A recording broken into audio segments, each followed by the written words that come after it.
Welcome once again to Sid Caudle to the Week in Focus. And Sid's been pounding the pavements. He's been putting leaflets through doors. And it's very healthy. Don't complain, Sid. It'll soon be the local elections and then you can have a rest. You're quite right. I mean, voting is a week on Thursday. And I must admit that it makes me lose a little bit of weight, but I'm actually very fit anyway. I was, just so people know, I mean, when I was 55, I ran the London Marathon in just under 3 hours. And there was a politician came on yesterday and he just finished the marathon. He said, it's taken me 5 hours and 8 minutes. I thought, 5 hours and 8 minutes? You know, I could run the marathon now in 5 hours, in less than 5 hours. The average time, by the way, people don't know, is 4 hours and 18 minutes. But to do it in under 3 hours is good. But I mean, I was a club runner then, even though I was 55. Once you get over 5 hours, then you spend a lot of time walking. That's how you cheat, isn't it? Well, listen, let's talk about London. As we're talking about marathons, let's talk about Sir Mark of the Met. And we've had this strange Jewish Palestinian, encounter, let's call it. Basically, the Jewish guy with a skull cap came out of the synagogue, as you do, and he attempted to go across the street. Now, whether there was a bit of provocation in this, Sid, I don't know, but he did. And he was apprehended by the law. And it's always difficult in these circumstances because you've got to act in a moment as a police officer. Maybe it was that, but his phraseology, let's say, was not of the best. Basically, he said, you're obviously a Jew and watch it, you can't do that. Because you'll upset the Palestinian marches. Now, we've seen more video, more than the initial now, and you can actually tell from the video that at the time he was being lectured to by said officer, the Palestinian, pro-Palestinian marchers were shouting Nazis to the Jewish community. Now, that's hate speech, Sid. Shouldn't they be arresting them and not the guy who was told, you're a Jew? Well, the answer to that is yes, but fundamentally what is wrong is that there seems to be an idea going round, which is prevalent on the media, that when the Palestinians are marching, or when the Muslims are marching in support of Hamas, then it's dangerous for Jews to be on the streets. And in fact, it's generally perceived it's dangerous for Jews to be on the streets anyway. In fact, Ron Cantor, who is from Solanu TV, which is God TV in Israel, who is a Christian, who came over to London, and he was wearing a kippah, the skull cap which Jews wear. And he was told, oh, don't go on the street with that on. It'll be dangerous. It'll be dangerous. Now, I actually said to one Muslim, why do you say it's dangerous? I mean, are you saying that Muslims are violent and that this was actually, actually dangerous for people to be on the streets when this march is going past because Muslims are violent? Is that what you're saying? And he was like, oh, no, it's only just an element on the march that can be violent. Oh, so it's not the majority, it's just a tiny minority. Well, maybe then that tiny minority should be dealt with and arrested. But the reality is it's not true. The reality is that Muslims are violent. That is the truth. And that, well, funnily enough, I mean, I was actually in the centre of London when a Palestinian march was going past. Now, I was preaching the gospel at the time, and when this march went past, they were shouting, Israel is committing genocide in Gaza. And I shouted back at them, it's not Israel that supports genocide, it's Hamas that supports genocide. Hamas believes in killing Jews. Israel doesn't believe in killing Arabs. And when I say I was saying this, I mean, I was using my speaker's corner voice, so I was talking very loudly so everyone could hear. And interestingly enough, the people on the march seemed almost ashamed, but the police were looking at me and as if to say, well, there could be trouble here. But because the people on the march didn't react, I think they just left me alone. Well, they did just leave me alone. But what it annoys me that they've got this concept that, anybody marching like this, we just got to steer well clear of them. They're violent, they're dangerous, and just keep away from them. No, I'm sorry. Like you're saying, if they're yelling Nazis and if they're yelling things that are wrong and are anti-Semitic, then they should say that's not acceptable and the police should control them. Not sort of say, oh, just keep away because they're dangerous. I mean, that's the wrong attitude. It is. I mean, going back to the said police officer and what he said, perhaps he should perhaps have said, look, I'm trying to protect you, sir. There could be danger here, and directed him in the other direction. Now that, okay, hindsight, and if you're there on the moment, you perhaps lose it a little bit. But the other call, and clarion call even, is Mark of the Met, you're off. You're the head of this team. You got it wrong. You should resign. There's a lot of this going around, Sid, getting the chief man. And I've not got a lot of time for Sir Mark. Sorry, Sir Mark, to say that, but I haven't for various reasons. But why do we jump on these people straight away when somebody well down the ranking from him, commits an error?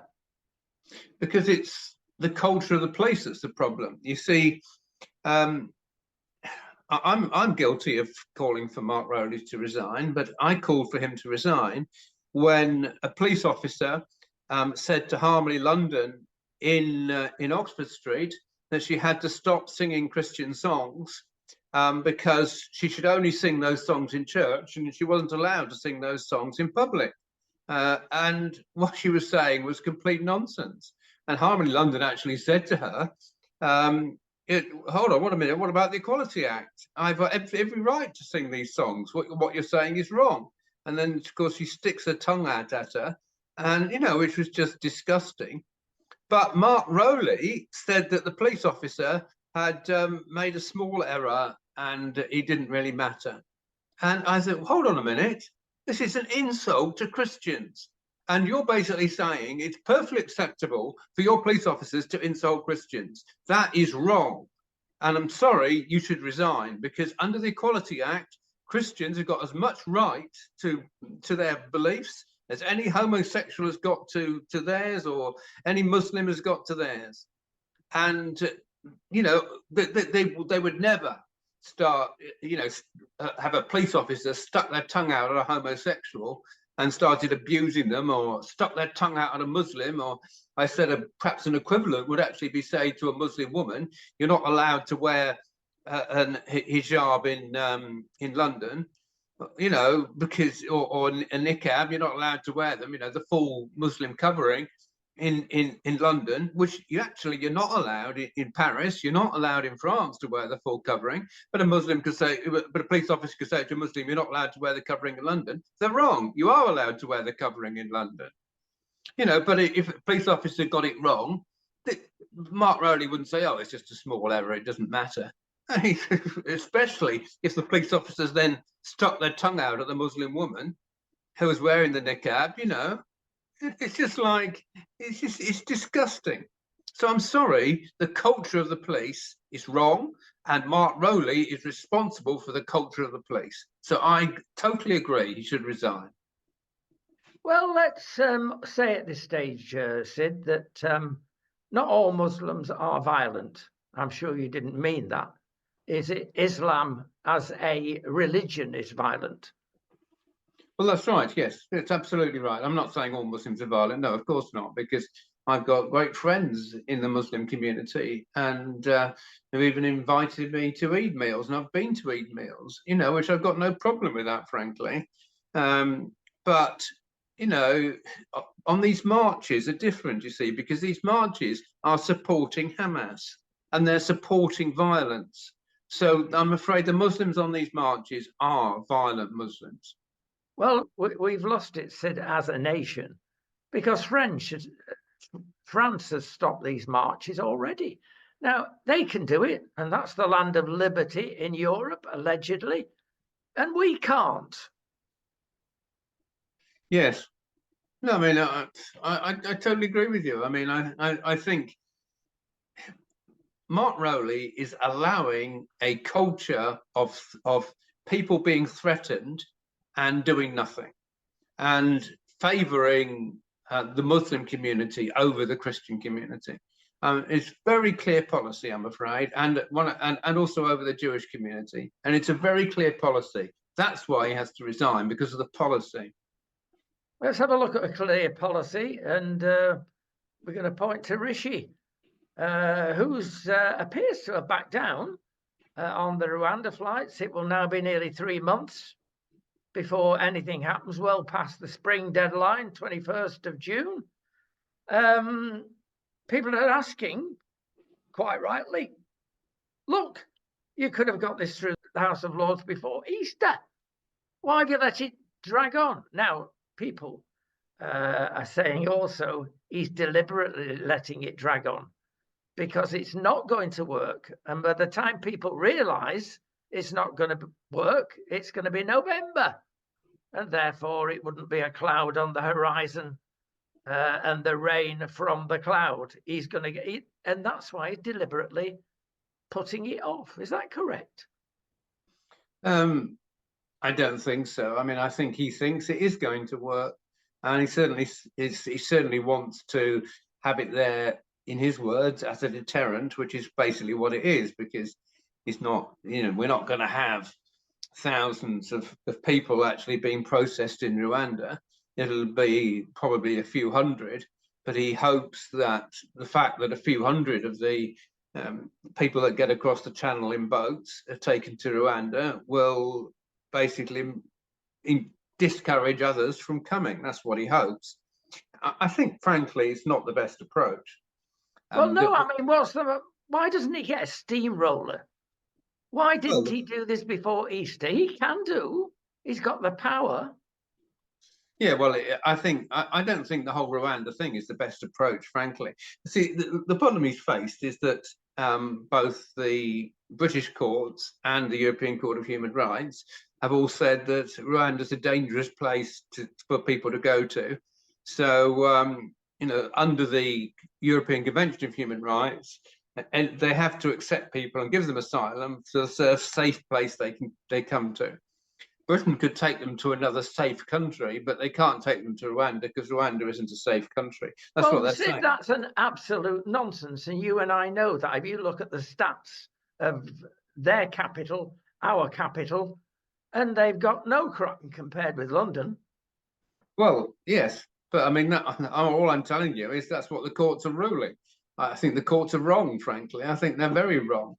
But I'm not sure that this is the right approach to immigration. I think the right approach is to prosecute the people that are doing are organising the immigration and organising the boats, and that the people are paying to bring them over. Those are the people. Do you mean the civil servants? No, I'm talking about the people organising the boats. Sid, I'm being facetious because we're talking tips of iceberg here. The real problem is the civil servants. It's true that they don't want Rwanda to work, and that they're totally in favour of open borders. I mean, the civil service in general, yes. I mean, they don't want any of it to work, absolutely. We move on because we're going to come back to that in a little while. I'm going to tell you how to get rich. Well, it's quite easy, Sid. You buy copper. Forget the gold bit. You buy copper. And the reason is, of course, is that it's running out. Well, not strictly as a resource, because the copper mines are there, but they've just let them go to seed. And suddenly, it's been found out that data centers are actually burning that much electricity you wouldn't believe. They're full of copper and they can't get enough of it. That plus the EV, the electric vehicle, which use a lot of copper in batteries, etc. And actually, the people that know these things saying it's going to go sky high. It's already reached its highest platform. So there's a tip for you. Get into copper. Now, why am I mentioning this? Well, the world has stood on its head. And basically, you've got here natural resources. We all know that the battery cars and telephones and computers work off very precious metals. We also know when people start shouting about slavery in the United Kingdom 200 years ago and everywhere else, that's nothing compared with the slavery when little children are digging these out of mountainsides now, and nobody does anything about it, Sid. No, it's interesting. I mean, it is, like you say, one rule for them and another rule for us. And we are increasingly, the world is increasingly becoming a much smaller place. But and I think in time, people will get to grips with the way children are treated in some of these countries in order to produce these precious metals. The problem is it's too convenient for big companies just to turn a blind eye. That's the problem. Indeed, it is. Mark Menzies is still in the news, being blackmailed, rent boy implications, all sorts of things going on. We came across a similar item last week, actually, in that the moral compass has changed. But let's look what has happened in the past. The military services have always been very skeptical about appointing anybody that is homosexual. MI5, MI6, the same, especially in the submarine services. Now it's become the new normal to accept everybody. And it's biting us back. Because if you analyze the amount of sexual implications going on at the moment, it's more than half the people that have had to resign from Parliament. Now, it's not healthy, Sid, but you feel as though you daren't say anything because the lobbyists will have you. That's hate speech. No, it's not.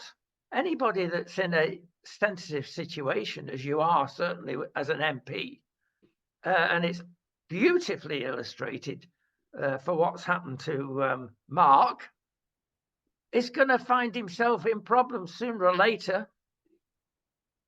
Yeah, it's when we were debating same-sex marriage, one of the things that shocked me when I looked into it was the extent to which the homosexual community have a multitude of different partners.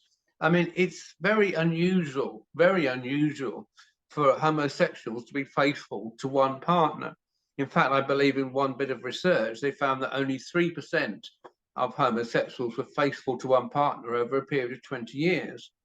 And there were a significant number, 15%, that had more than 1,000 partners in a period of 20 years. So that being the situation, that's why same-sex marriage is completely inappropriate for the homosexual community, because the vast majority of them don't want to be faithful to one person and one partner.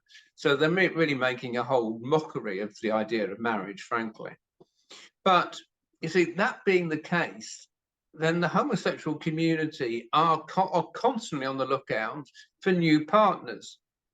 And when you're constantly on the lookout for new partners, you're going to come across people that are probably completely unsuitable and probably in some cases are going to be mentally unstable. So it's not that surprising, I guess, if you've got a homosexual member of parliament who's invited somebody into his house, presumably to have some sort of homosexual sex, and then he finds that this person is threatening him and goodness knows what, and blackmailing him, and he's in a mess. But in any normal situation, you'd be calling the police if somebody was blackmailing you and threatening you. But I guess the reason why Mark Menzies couldn't call the police was because he'd invited this man into his flat, which I think was a similar situation that occurred, frankly, with Pelosi's husband, when he was suddenly had this situation where he was being threatened with a gun and goodness knows what. I mean, you know, it seemed all extremely strange to a normal person. But, you know, it's that community, those sort of things happen, apparently, you know, an awful lot. But of course, when they happen to members of parliament and it all becomes public, then it's like, I'm sorry, but this sort of behaviour cannot be allowed for members of parliament. Quite right. And it forms for the state temptation to be blackmailed. And that's why they used in the good old days to say, no, you will not take that position. It's about time we got our moral compass right. Well, it's just, I might say quickly, behind all this, of course, is the way the Conservative Party is selecting their candidates. Because for many, many years, anybody that came along who was like homosexual or whatever would have been like, sorry, we don't want people like you in Parliament. But suddenly in 2003, everything shifted when Michael Howard became leader. And he's like, oh, we've got to be more diverse, and we have to have more homosexual candidates, we have to have more Muslim candidates, and so on and so forth. And all of a sudden, they weren't interested in having especially white Christian men. We don't want people like that in Parliament anymore. We now want a lot more diverse. So they're actively looking for to have homosexuals as candidates. I mean, I know this from personal experience because I applied to be a Conservative candidate for Parliament in 2003, and I made it quite clear that I was a Christian. And the person interviewing me made it quite clear that he didn't want me. I mean, you know, because I was a Christian. And I actually said afterwards, if I'd gone there with a dress on and said I was a transvestite, you know, I'd have been immediately accepted, because that was the sort of person at that point the Conservative Party was looking for. But you see, this is now borne out. We're now looking at almost 20 years later, and we're now finding that there are enormous amounts of people that are Conservative MPs that are totally unsuitable. That's the reality of the policy.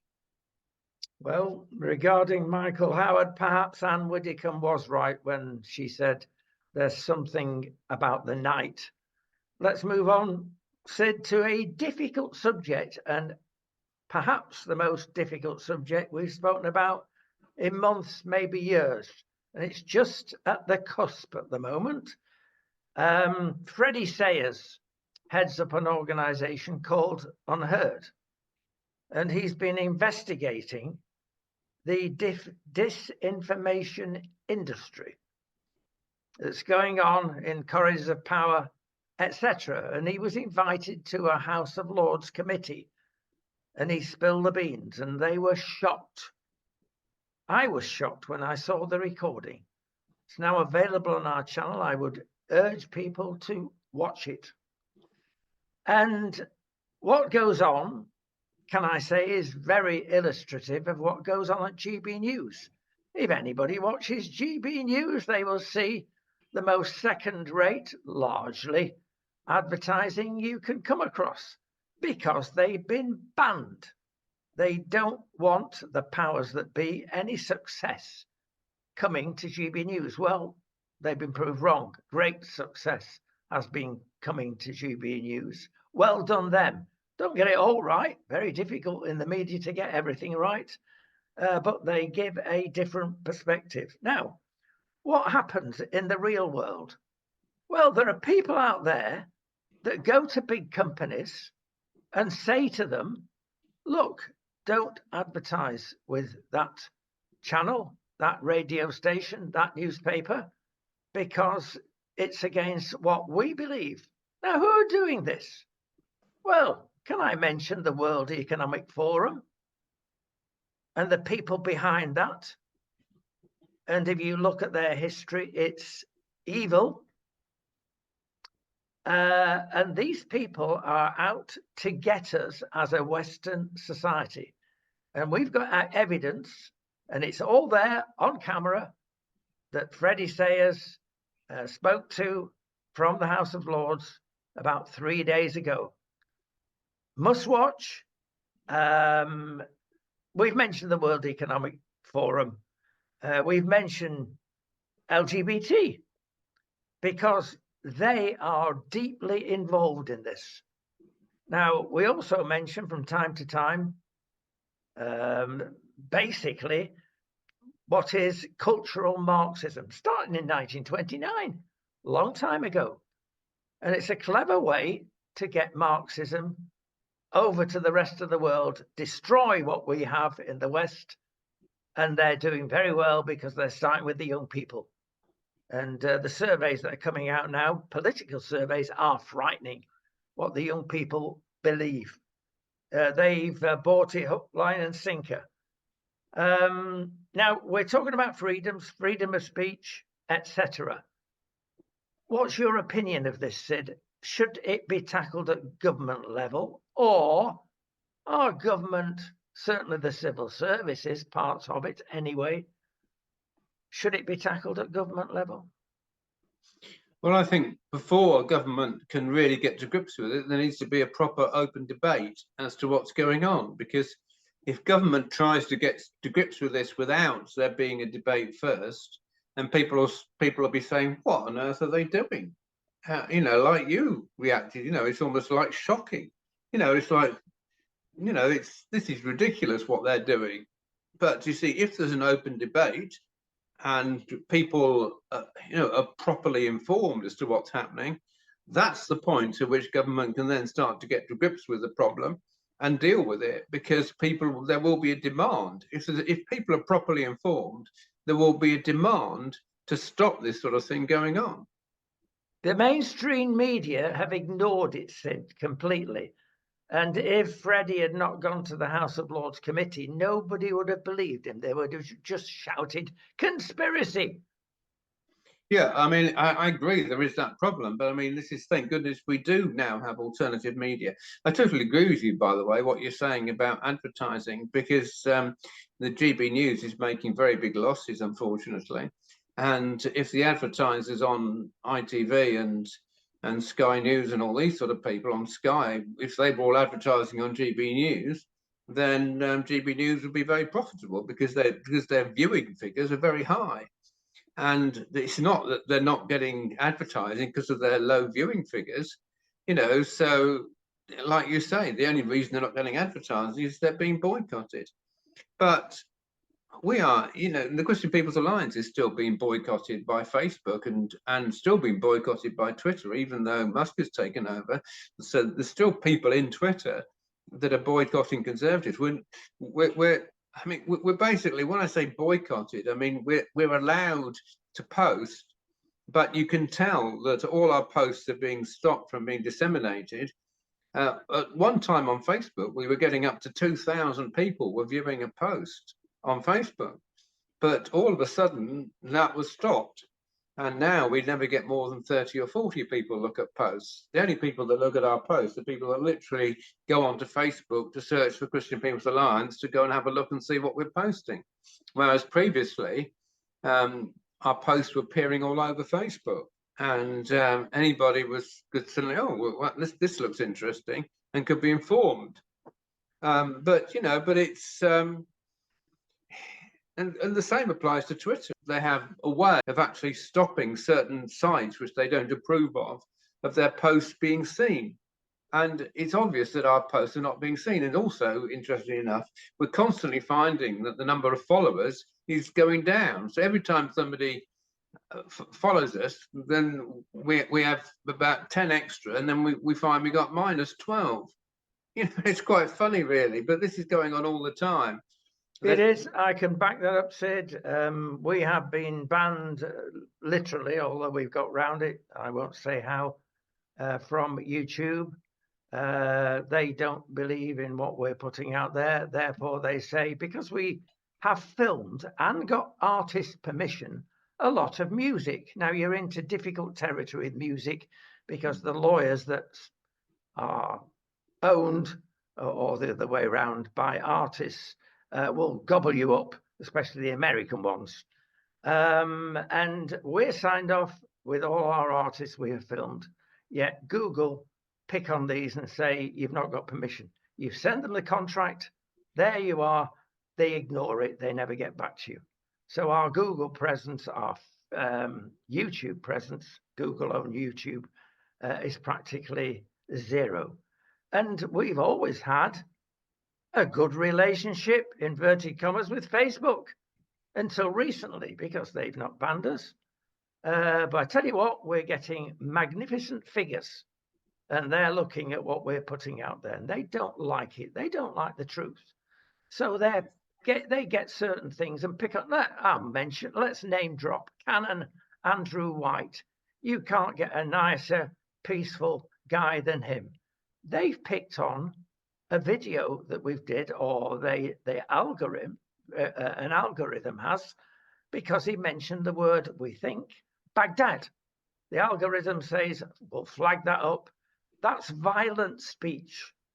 They gave us a lower rating. Not many people can watch this. Don't do this again.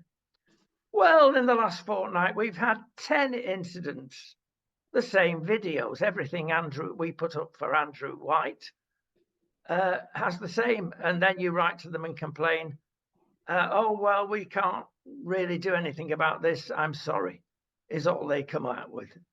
That's an excuse. Yes, they can. The first one, they held their hands up and said, we were wrong. We'll let it go ahead. But the other 10, no. They've decided that we're bad people. Now, again, are we living in Chairman Mao's China by subterfuge? The article that we've got coming up shortly may confirm that. But Sid, it's closing in on us, isn't it? Yes, you see, what's happened is that Marxists have got into position subtly, which is what they do. I mean, Marxism is infiltration. And by the way, they've clearly infiltrated the Church of England. I mean, this guy who's been appointed to be in charge of the appointment of bishops is a homosexual, but he's almost certainly a Marxist. But one of the results of that is that he's now appointing all his mates as bishops. So almost all the bishops are woke, for want of a better word. And it's incredible. And, you know, just to give an example, I mean, here in where I live in Hitchin, I mean, when we had a hustings in 2017, for if people don't know, a hustings is where all the candidates are invited to a meeting to speak and answer questions. And I was invited to speak, and it was a big meeting in a church in Hitchin. I mean, there must have been probably 500 people there. The chair of the hustings was the chair of Churches Together in Hitchin, who was an Anglican vicar. And during the hustings, she absolutely shut me up. I mean, it's on film. You may have seen it. And she just literally, as soon as I mentioned same-sex marriage and abortion, she turned around and said, sorry, time's up. We mustn't be talking about things like that. And then when I complained, she said, turn off the microphone. Now, that's incredible that a Church of England vicar was basically not allowing me to talk about same-sex marriage or abortion, which is what I was trying to talk about. Which, you know, all I was saying was that, you know, the issues on which we're standing haven't been discussed. These are the main issues which are important to us, one of which is the importance of marriage, and another of which is the sanctity of life. And that's what I was saying. But then she actually was vicar of a church which is very near where I live. I mean, I say very near, literally only 200 yards from where I live. And it's just a very small church. There's maybe 20 or 30 people go there. But before you know where you are, she's been made a bishop. It's like she's now a bishop. And you sort of think, in most organizations, it would be the most successful that get promoted. And you have very successful vicars. I mean, an example, for instance, would be Paul Paul Harcourt, who was head of New Wine, very large church in London, and a very successful vicar. He's never been made a bishop, even though he's now no longer head of New Wine. He's passed it on to somebody else. But you would think in most organizations, someone who was very successful like that, who was clearly a leader, would be a bishop. Instead of that, you've got people that are head of only very small churches, 30 or 40 people, that are promoted because of their beliefs. And that only happens because the church is infiltrated. I'm sorry, there's no other way of putting it.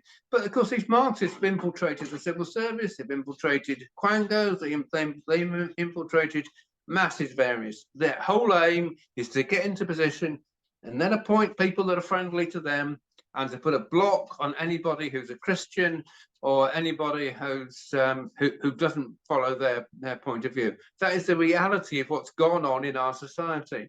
And then you say, oh, well, we're ending up like China. Well, in reality, yes, although we haven't got people like Chairman Mao running Britain, thank goodness, we've got so much infiltration that's gone on behind the scenes that they are having an enormous effect on the policies that are being pursued by the government. That's the truth of it.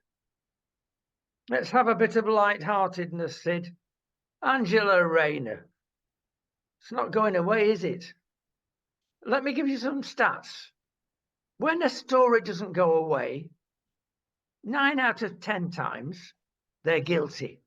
Now, let's hope for her sake and her husband's that this is the case and she's the 1 in 10. But I don't know. It's not going away. This was quite a long time ago. Perhaps Keir is being clever.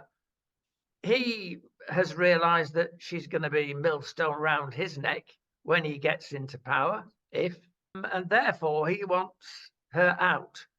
Going to be difficult to say to Angela, clear off. She's got too many friends on the left to do that. But if the press do it, or the people do it, then it gets him off the hook. Maybe he's being very clever here, Sid. Well, first, let's just look very quickly at the issue. So the issue was that she bought a council house in 2007.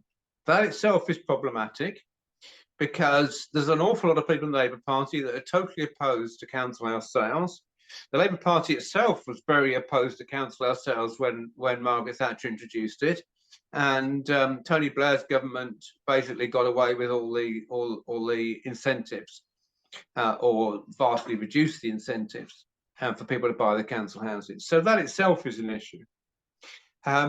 She then she bought this house in 2007. She lived in it till 2010. She then got married and moved out and lived with her new husband in 2010.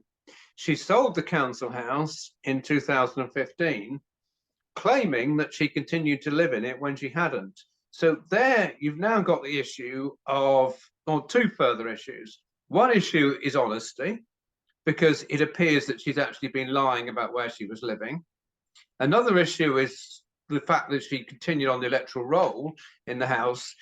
Not altering the electoral roll would not be a problem in and of itself, but lying about where she was living is a problem. Then you've got the issue of capital gains tax, because when she sold the house in 2015, she made a profit of some 48,000. Now, the thing is, she didn't have to pay capital gain tax on any profit made between 2007 and 2010. The problem was, in that period was when we had all the problem with the run on mortgages, and house prices actually fell during that period. So all the growth would have been in the period from 2010 to 2015. And actually, you apply the capital gain tax threshold, you can take off any home improvements made and any expenses, but the chances are, or the likelihood is, obviously I don't know all the ins and outs of the home improvements, but the likelihood is she would owe something like £6,000 in capital gains tax. That's the likelihood. Now, she says I've been given expert advice, expert legal advice, and says I don't owe any tax. The only way that somebody could give her legal advice that she doesn't owe any tax was simply to say, if you lived in that property the whole period of 2007 to 2015, then you don't owe any tax, which would be true. But she didn't live in the property for that period. Yes, so any advice she was given would literally be with the proviso that she was living in the property, but she wasn't. So that's why she hasn't published the advice, because no one could give her advice to say you don't owe any capital gains tax if you weren't living in the property, because obviously she would. So that's why she's not published the advice, because it's clearly invalid.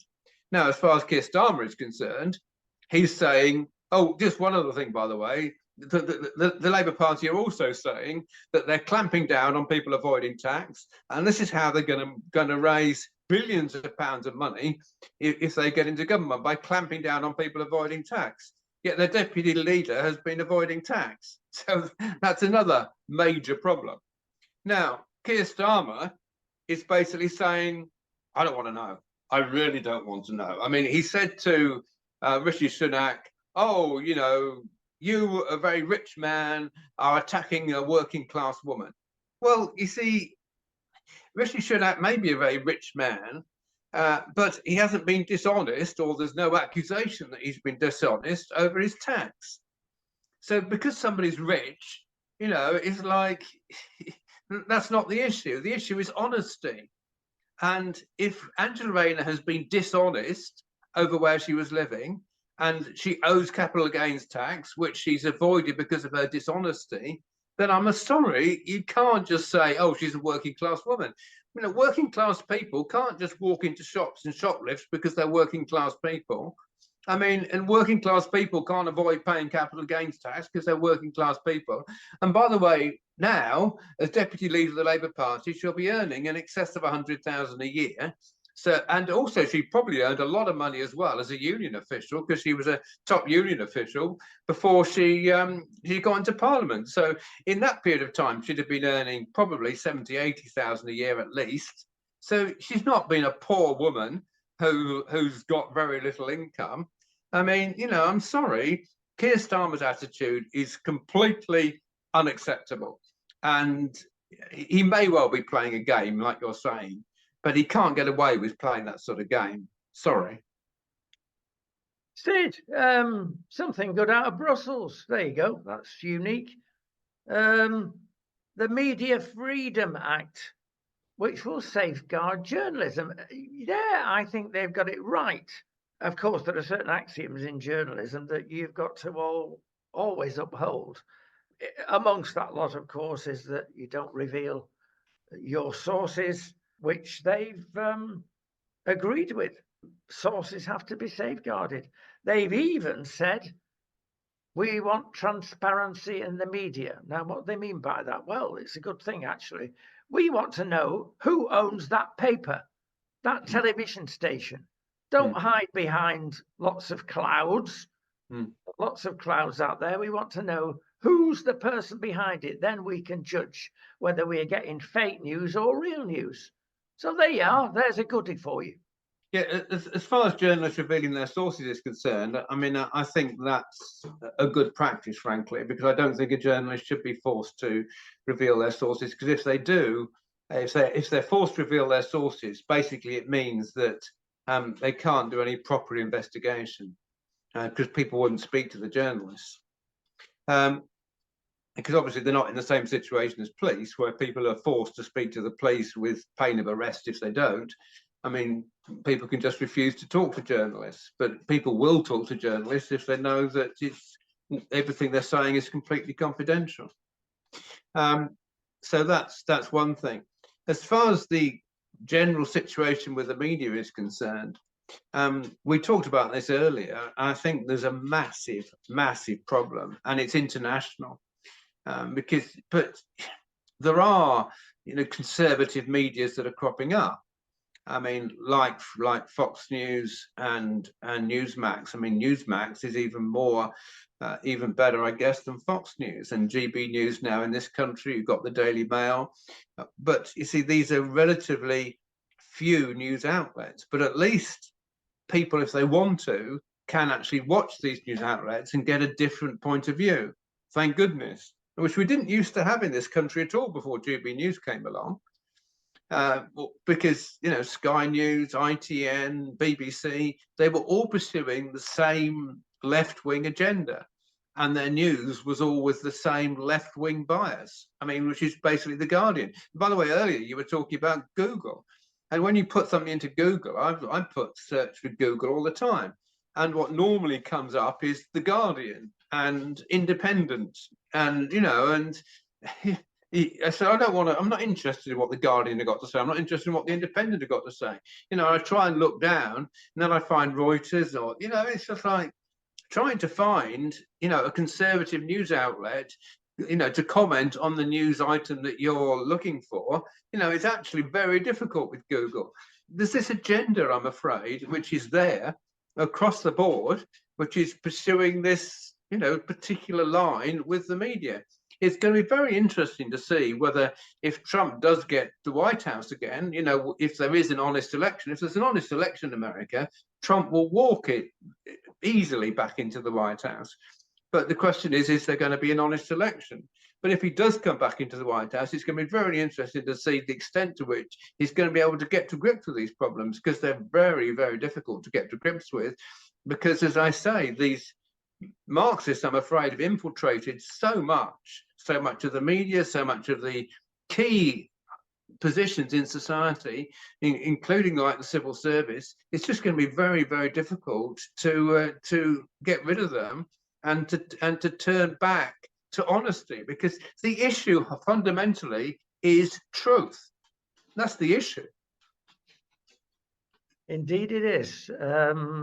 Something else coming out of the EU, Sid, and it's well, I think it's a mess, but let's it looks all right on the surface, because what they want to do is very difficult, very complicated, but it's a field day for the lawyers. It's to do with immigration. It's affected the whole of Europe, and not for the better. So they've come, and I suppose it's a rewrite of the 1950s Act. What do you do with fleeing refugees? Well, they've decided, like the 1950 Act, that they should go to the next safe country and stay there. Hooray! That's the good point. Then, if they are deemed to be illegal, they should go back to the country they've escaped, inverted commas, from. Hooray! But then you look at all the rest of the Act, which only just scraped through, and it's a lawyer's delight. Any lawyer can see that this is so full of loopholes. Even the last two favourable suggestions that I put out there, no. It's another mess. The lawyers have won again. You see, I've come to the conclusion, rightly or wrongly, with what's going on in the world, because these problems of immigration aren't just British problem. I mean, the problem is far worse in America, and far worse in Germany and Italy and countries like that. And I've come to the conclusion that what's basically going on is that in Islam, they have this concept of encouraging their Muslims to have as many children as possible in order to increase the number of Muslims in the world. That's well known, and you know, it's not unusual to find a Muslim mother in a maternity suite who's having her 12th or 13th child. I mean, that it's very, very unusual for a white British mother to be having a 12th or 13th child. I mean, there was a time in historically when you know, white British people did have large families, but that's very, very unusual now. In fact, it's more usual to have only one child or two children maximum. But the situation is basically what's happened is that they've encouraged the Muslims to have more children in order to increase the number of Muslims in the world. In their own countries, they're now becoming, you know, there's too many people. So they're then encouraging their people to leave and go to Western countries in order to have more Muslims in Western countries. It appears to be that's what's going on, because the vast majority of these migrants are Muslims. There's very few Christians among these migrants. Christians, by and large, are staying in their own countries, and you know, which is an interesting insight, because that's something which I didn't realize at first. Because you think, oh, if people were genuinely fleeing persecution, you think it'd be more likely that Christians would be fleeing than Muslims, wouldn't you? Because it's Christians that are being persecuted. The Muslims aren't being persecuted, but the Christians aren't the migrants. The Muslims are the migrants. So why have we got all these Muslim migrants? It's because they want to increase the number of Muslims in Western countries to make Western countries more Muslim, and if possible, majority Muslim. That appears to be what's going on in the world. Fascinating. Time has gone, Sid. We got to finish with the most important item, even though I said that twice now. And that's Manchester United. Now, I don't know whether you actually watched the semi-final from Wembley, but I've watched about 6 matches exactly the same. And United are a disaster. They walk over sides when they decide to play. The rest of the time, they don't play. Lot going on there. I don't, for 1 minute, envy Radcliffe's job sorting that lot out. Apparently, he ran the marathon on Sunday in London and made it for the second half. Part of the first half, mainly the second half. And 3-0 up, well, that's good, isn't it? How could in old-fashioned words, a second division team possibly come back against a first division team at 3-0? Well, it happened, but it's happened time and time again, Sid. And people are saying there's too much money in football, too much of the brat team legacy left with a number of first-class teams. Maybe it's the manager's fault. But for whatever reason, I want to give you some good news, having criticised United. I watch lots of teams, like you do, and other matches. I even watched the other semi-final with Man City, etc. Takes me a long time to watch Man City, but I did.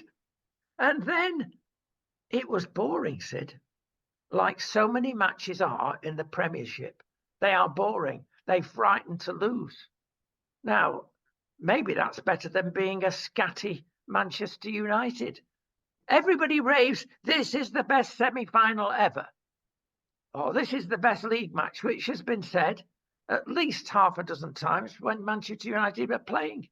Perhaps they've got it right, Man U, and we should be playing to entertain people, not to be frightened and get 1-0 results, because that's what gets you the cup in the end. I mean, it's a problem, let's face it, Sid, that's always been with us. Okay, well, it's interesting what you're saying. In my view, I don't think you can say that Guardiola encourages boring football. I think Man City play very exciting football, and I think the press, which is something which he's very much introduced, which is now happens in a lot of games, which if people don't know what that is, that's when forwards stay up rather than going back, because in the past they would go back to the halfway line and then defend. Now they stay up and try and win the ball back right close to the opponent's half, right in the opponent's half. And because they frequently do it successfully, they then win the ball back in the opponent's half, and then it's relatively easy for them to score a goal. So I think this is quite exciting football, and by the way, I think also the players have to be more fit, because they literally, if they're not successful with the press, if they're not successful in winning the ball back, they then have to run back very quickly to defend. And I think actually that Man City Chelsea game was actually a very, very exciting game. I mean, I didn't see it all, but I saw some of it. I didn't see all of the Man United Coventry game, but I saw some of it. And I thought that Man United were playing quite well, but Coventry also played very well. I mean, but you see, I think one of the issues is desire. And I think people have drawn attention to Marcus Rashford, the way he plays. He plays a very low intensity game, tends to walk around the pitch until the ball comes to him. And then at that point begins to speed up a little bit. But you see, if you've got a club, even though they've got less ability, that's got greater desire to win, then they've always got a shout over a club that's got more ability, but hasn't really got the passion and the desire and the fitness. I think that's what was going on with Coventry last night. Yeah, Sid, I've got to ask you the question: which team do you support? I support Reading, which has been a tough problem, because Reading were only relegated from the Championship because they were docked points, but they had this terrible owner who's a Chinese, believe it or not, who put a load of money into the club, ran it extremely badly. They're then docked points. He decided he's not putting any more money in, so there's not even enough money to pay the players' wages, and it's just been terrible. The good thing, interestingly enough, is that they've got a very good academy, and they've got lots of very talented young players. And they've now got a lot of very talented young players in the first team. Interestingly enough, Reading are in the top 10 clubs in the under-21s, and even above clubs like Man City and Chelsea in their under-21s, incredibly.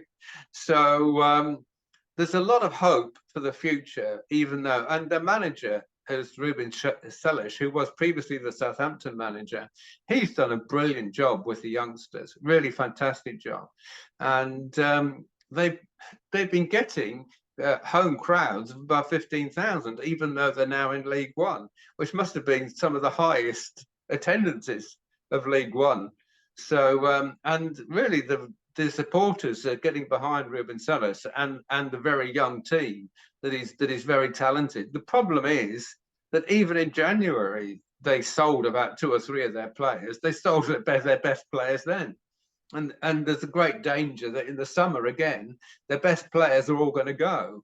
And then they've got to find some more youngsters. Well, Sid, I asked you the question, which team do you support? And really, I mean, we expect you to be a pundit, but supporting Reading, I mean, perhaps people will change their mind about this. It's a good job you know something about politics, though. We'll give you that one.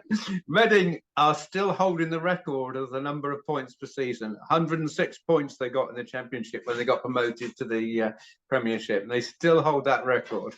Well, yeah, we must finish the programme before I doze off completely. Sid, I'm glad to see you're fit and in good humour. We'll see you next week. Okay, cheers. Bye.